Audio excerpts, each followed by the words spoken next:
Hey there, friends. In this video, I'm going to be showing you how to remove objects from your pictures using Affinity.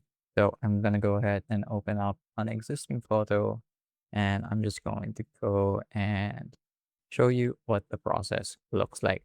So now that that file has been imported, I'm going to go over to the Pixel Studio, and then I'm going to select the Inpainting brush tool.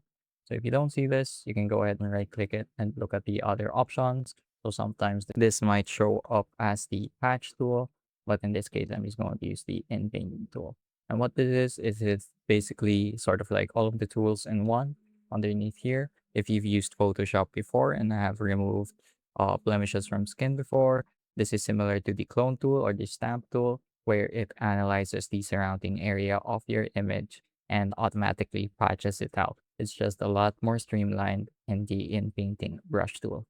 So now that that's done and open, I'm just going to go ahead and quickly select the area that I want to remove. In this case, for example, let's say I want to remove this tissue paper at the side of the screen.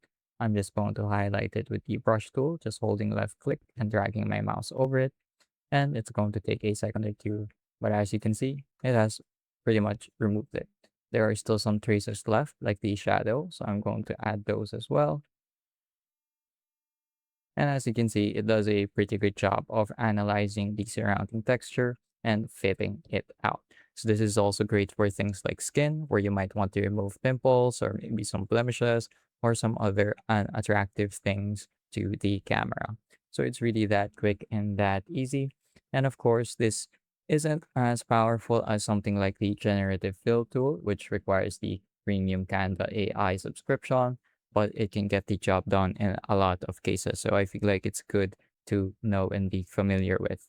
That's pretty much it for this video though. I hope I was able to teach you something new and something useful.